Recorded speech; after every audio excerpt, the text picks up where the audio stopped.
Olá, cinéfilos! Você está prestes a descobrir os bastidores e as curiosidades de um dos maiores clássicos de aventura da Era de Ouro de Hollywood. No vídeo de hoje, vamos explorar segredos do set, curiosidades sobre os bastidores, o impacto cultural e artístico de O Cisne Negro, filme de 1942 estrelado por Tyrone Power e Maureen O'Hara, uma produção que combinou ação, romance e pirataria em um espetáculo visual que marcou uma geração. Prepare-se para mergulhar nos detalhes que você provavelmente nunca ouviu sobre essa obra-prima do cinema, lançado em plena Segunda Guerra Mundial. O Cisne Negro foi uma produção grandiosa da 20th Century Fox. O estúdio apostava alto em épicos coloridos e de enredo vibrante para conquistar o público em tempos difíceis. A escolha por filmar em Technicolor foi fundamental. A explosão de cores ajudava a evocar um mundo de fantasia, aventura e escapismo que o público tanto desejava. Essa decisão deu ao filme uma estética marcante e que até hoje impressiona pelo uso saturado de tons tropicais, um contraste proposital com os cenários de mar e ação. Tyrone Power, um dos maiores galãs de seu tempo, vive o capitão Jamie Waring, um ex-pirata em conflito com seu passado e tentando conquistar o coração da personagem de Maureen O'Hara, mas o que muitos não sabem é que Power teve que passar por um treinamento físico rigoroso para as cenas de ação.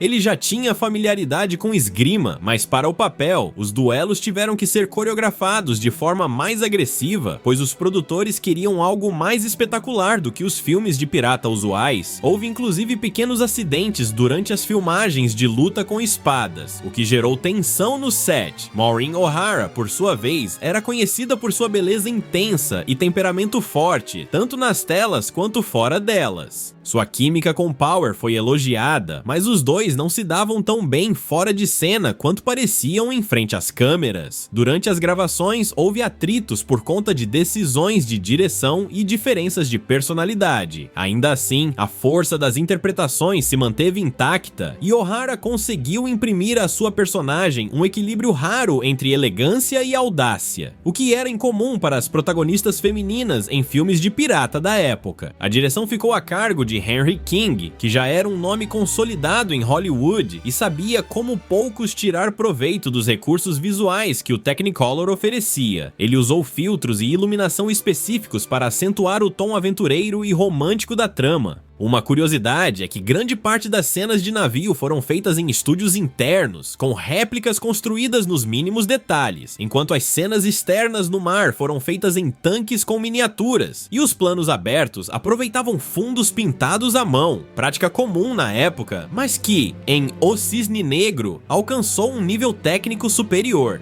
O roteiro foi baseado no romance de Rafael Sabatini, o mesmo autor de Captain Blood, que já havia rendido outro sucesso cinematográfico em 1935. A adaptação para o cinema, no entanto, tomou liberdades consideráveis. Muitos personagens foram criados especialmente para o filme, e o enredo foi reestruturado para dar mais espaço ao romance e à ação.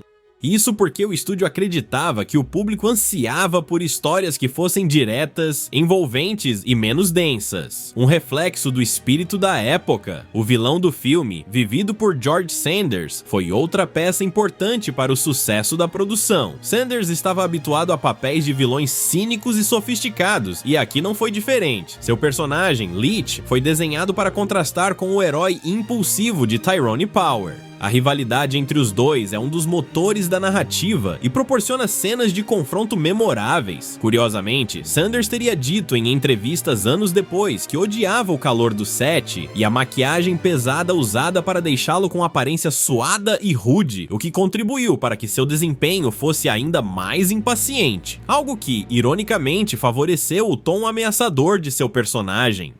O Cisne Negro ganhou o Oscar de melhor fotografia em cores, um feito importante para a Fox, que buscava consolidar sua reputação em grandes produções coloridas. A equipe de fotografia utilizou técnicas inovadoras, como o uso de espelhos para refletir luz e criar atmosferas dramáticas em espaços limitados, como cabines de navio. Isso era tecnicamente difícil, mas contribuiu para a beleza visual e profundidade estética do longa. E há também detalhes curiosos sobre os figurinos. Os trajes de Maureen O'Hara, especialmente, foram desenhados com tecidos vindos da Europa, em plena guerra, o que elevava os custos da produção. Além disso, o figurino foi desenhado para ser ao mesmo tempo sensual e respeitável, uma exigência dos censores da época que vigiavam de perto os trajes femininos. Os decotes e saias foram cuidadosamente ajustados para atender ao Código Hays, que proibia a exibição de moralidade duvidosa no vestuário. A trilha sonora de O Cisne Negro também merece destaque. Composta por Alfred Newman, uma das maiores figuras da música no cinema clássico, ela foi criada para intensificar a sensação de aventura, mistério e romance. Newman era mestre em adaptar suas composições ao ritmo das cenas. Ele usava orquestrações que imitavam o balanço do mar e o soar de tambores em momentos de tensão, o que ajudava a imergir o público na atmosfera marítima.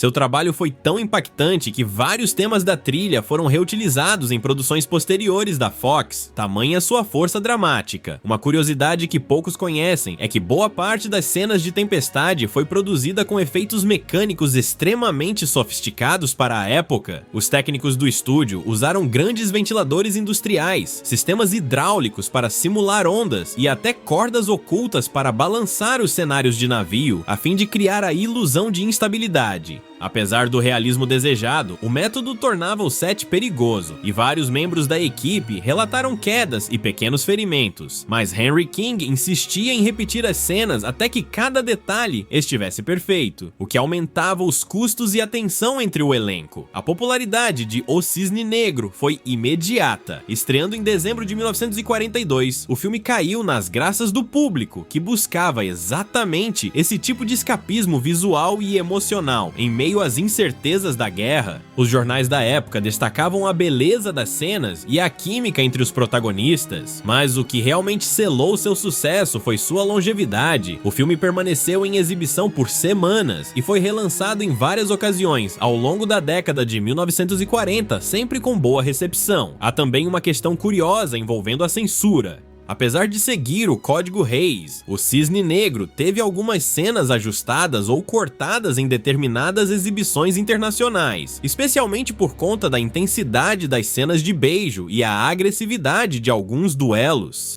Em países mais conservadores, isso levou até a versões mais curtas, o que causou confusão em algumas críticas estrangeiras. Felizmente, a versão original restaurada foi preservada e é essa que pode ser assistida hoje. Tyrone Power considerava esse um de seus papéis mais desafiadores. Após o lançamento, ele afirmou em entrevistas que sentia orgulho do trabalho, mas que raramente via filmes seus depois de prontos. Isso revela o perfil perfeccionista do ator, que não gostava de rever cenas em que achava que poderia ter feito algo diferente. No entanto, o público não compartilhava dessas dúvidas. Power foi considerado o galã definitivo do cinema de aventura após este filme, superando até Errol Flynn, que reinava nesse gênero até então. Já Maureen O'Hara, que construiu sua carreira em boa parte sobre personagens fortes e apaixonadas, viu sua popularidade crescer imensamente após o sucesso do longa.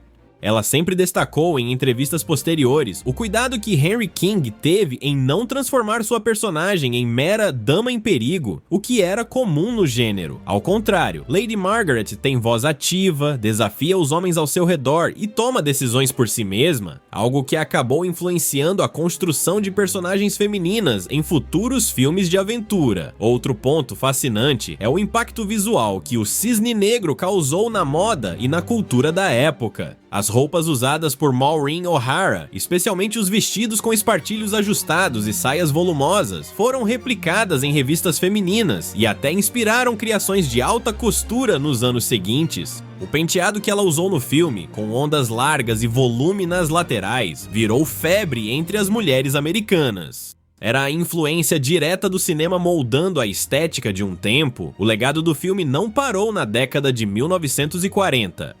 Décadas depois, ele ainda é citado como referência visual em diversas produções de piratas e aventuras marítimas. Mesmo filmes modernos, como Piratas do Caribe, trazem ecos da estética de O Cisne Negro, seja na caracterização dos navios, na forma como as batalhas são montadas, ou até na presença de uma personagem feminina destemida ao lado do herói. A direção de arte e a forma como a aventura é estilizada deixaram uma marca que ultrapassou seu tempo. Em retrospecto, o filme filme é uma síntese daquilo que o cinema clássico sabia fazer de melhor, transformar realidades históricas em pura fantasia cinematográfica. E mesmo que alguns elementos tenham envelhecido, como os estereótipos, os gestos exagerados e os conflitos romantizados, o coração da obra continua pulsando forte. É uma carta de amor ao cinema de estúdio, onde tudo era meticulosamente planejado para encantar os olhos e o espírito do espectador.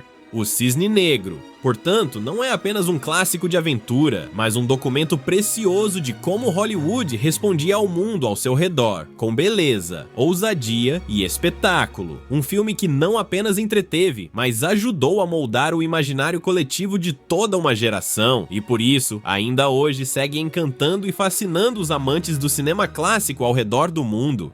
Até a próxima sessão!